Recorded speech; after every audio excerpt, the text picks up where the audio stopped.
मन मंदिरा गजर भक्तीचा।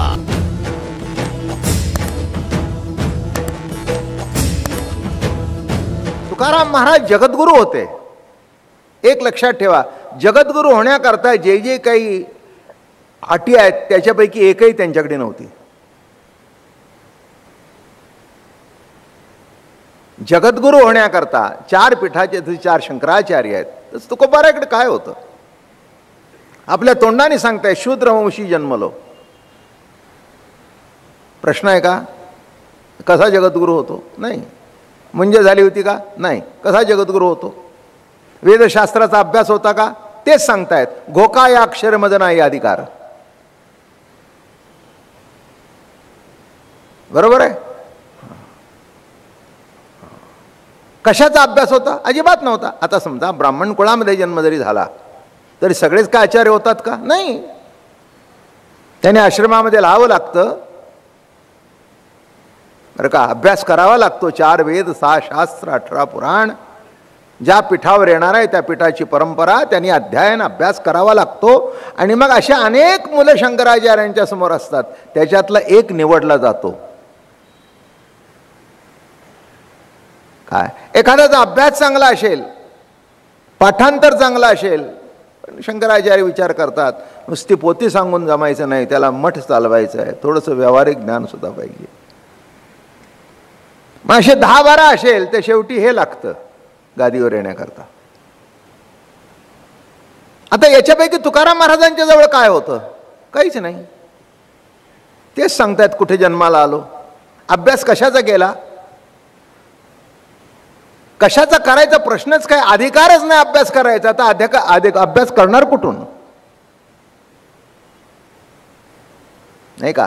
ज्याचं अध्ययन करून जगद्गुरु होता येतं ते म्हणतायत वेद आम्हावरी रुसून या गेला। आता तोच जर रुसून गेला तर त्याच्या मागे लागून अभ्यास तरी कसा करणार? असा असून महाराज म्हणतायत, नामदेव निळोबाराय सांगतात, जगद्गुरु तुका अवतार नामयाचा संप्रदाय सकळांचा येथोनिया। अहो जगद्गुरु तुका म्हणे। काय वाक्य आहे? अहो जगद्गुरु तुका म्हणे। तुकाराम महाराज जगद्गुरु कसे झाले? त्यांनी जगताला गुरु केलं म्हणून जगाने त्यांना गुरु मानलं। पहिले गुरु कोण? जगद्गुरु। कोण? जगद्गुरु। बरोबर आहे, जे काय आपण शिकतो ते जगतातूनच शिकतो, म्हणून जगत हेच गुरु आहे, नाही का? ही गाय आहे, ही म्हैस आहे, हा बैल आहे, ही शेळी आहे, हा माणूस आहे, ही बाई आहे, हे लहान मूल आहे, हा वृद्ध आहे। हे कुठून शिकलो आपण? जगताकडे बघूनच शिकलो। म्हणजे अभ्यासाची जागा दुसरी नाही, जगत हेच जागा आहे अभ्यासाची। म्हणून जगताचा संपूर्ण अभ्यास झाल्यानंतर तो आपोआपच जगद्गुरु झाला। म्हणून काहीही क्रायटेरिया नसताना स्वयंभू जगद्गुरु जन्माला आले, असे आमचे तुकाराम महाराज। तेही म्हणतायत, बाबाजी आपुले सांगितले नाम आणि मंत्र दिला रामकृष्ण हरी। कुठे मुद्दा आला फिरत? जन्माला येताना जगद्गुरु म्हणून येऊन सुद्धा गुरुमुखातून तो शब्द घ्यावा लागला। गुरुमुखातून शब्द आल्यानंतर त्या शब्दाला एक ताकद प्राप्त होते, संजीवनी प्राप्त होते। हे त्याच्यातलं वर्म आहे। आणि म्हणून मुंजीमध्ये गायत्री मंत्र घेतला, तर का आता कुणी गातं कसंही गातं, म्हणून त्यात फलद्रूप होत नाही तो। आता कुठेही काही शिकवलं जातं तेव्हा त्याच्याबद्दल काही चर्चा करायचं काही कारण नाही। जो त्याचा व्यक्तिगत प्रश्न आहे, चांगला आहे, सर्वात प्रसार होतोय,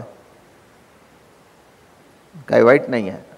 पण पूर्वी असं असायचं की मुंज करताना ब्राह्मणांनी, म्हणजे जो उपाध्याय आहे, कुलगुरू आहे, त्याने तो कानामध्ये मंत्र सांगायचा। म्हणून शब्द असा आहे कान मंत्र, बरं का? चांगला वागणारा मुलगा बायको घरात आल्यानंतर 1 महिन्यात जर बिघडला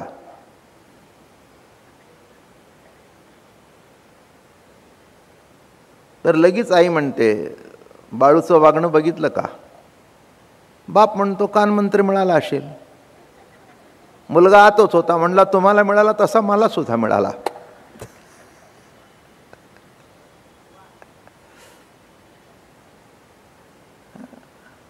म्हणजे आयुष्यभर बरोबर असणारा 1 महिन्यात कसा पालटला? कानमंत्र. हा जीव असताना ब्रह्म झाला कसा? कानमंत्र. साधं सरळ गणित आहे. तसं या ठिकाणी महाराज मोठ्या कौतुकाने सांगतायत की जगद्गुरु तुका रामकृष्ण हरी मंत्राचा जप घेतला, तुम्हाला जरी माहिती असला तरी तो गुरुमुखातून घ्यावा. जसं पाकिटातून पैसे घे हे वडिलांनी सांगावं लागतं, नाही का? पूर्वीच्या काळी, अर्थात पूर्वीच्या काळी नवऱ्याने सासूने सांगितल्यानंतर मुलगी माहेरी जायची. आता काही तसं राहिलं नाही. बॅग घेते, भरते, निरोप सांगते, मी गेले बरं का.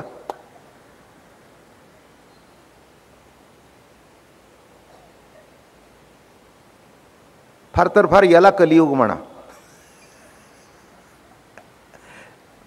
निघून गेली.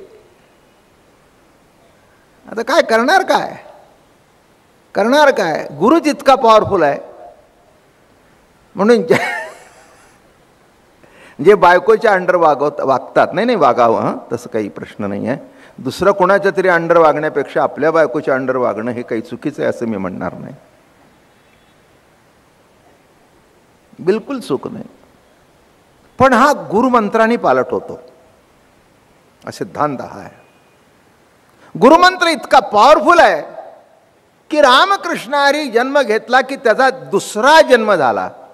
म्हणून तिथे यज्ञोपवीत म्हणजे जानवं घातलं जातं आणि संप्रदायामध्ये तुळशीची माळ घातली जाते.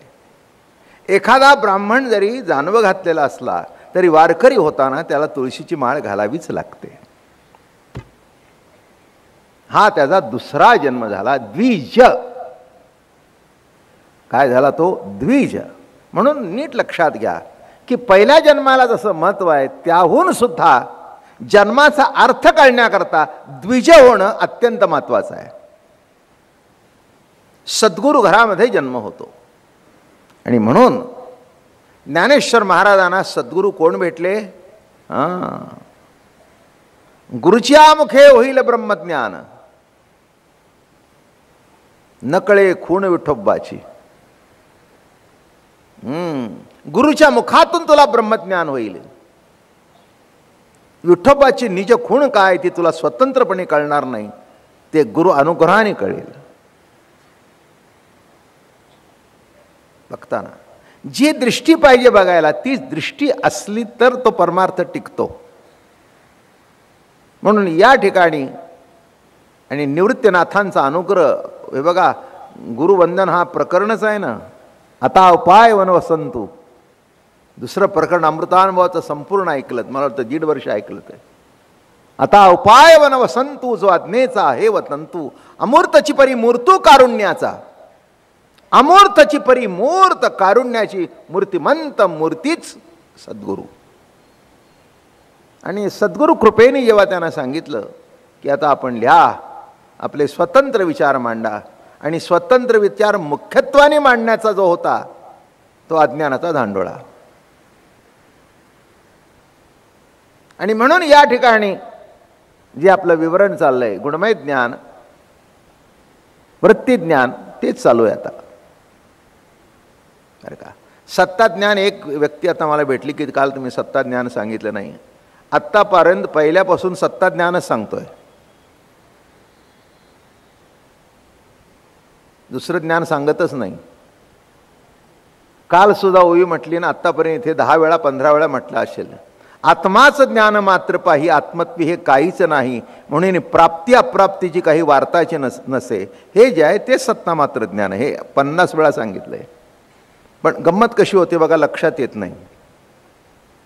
हीच तर अमृतानुभवाची गंमत आहे. अमृतानुभवाची गंमत काय?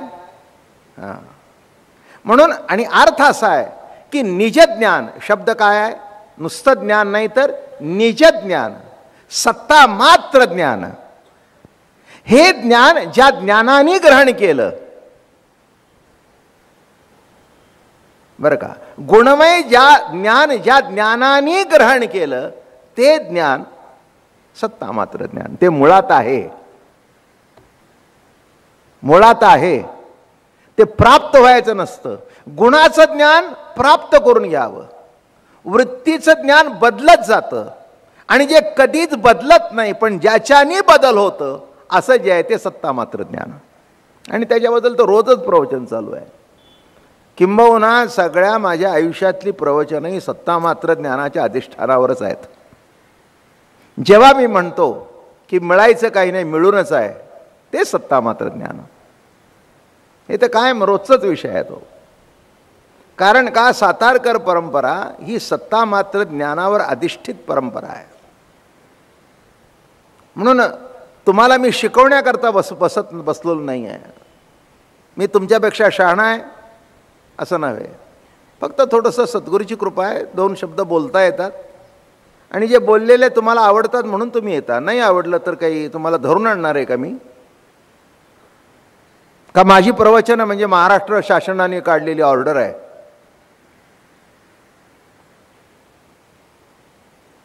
नाही का, काहीच नाही. तुम्ही तुमच्या आवडीने येता, प्रेमाने येता, किंबहुना वर्षभर वाट पाहता की केव्हा महाराज पंढरपूरची वारी आटपते आणि केव्हा इथे येतात आणि प्रवचन केव्हा सुरू होतात. बरोबर आहे ना? कशा करता सांगितलं तर सत्ता मात्र ज्ञान महाराज म्हणाले अप्राप्त नाही. इथून आता खंडन कशाचं आहे? कुणी म्हणतील सत्ता मात्र नाही, सत्ता मात्र ज्ञानाचं खंडन नाही. माझं बोलणं कळलं का? वृत्ती ज्ञानाचं खंडन आहे. मन मंदिरा गजर भक्तीचा.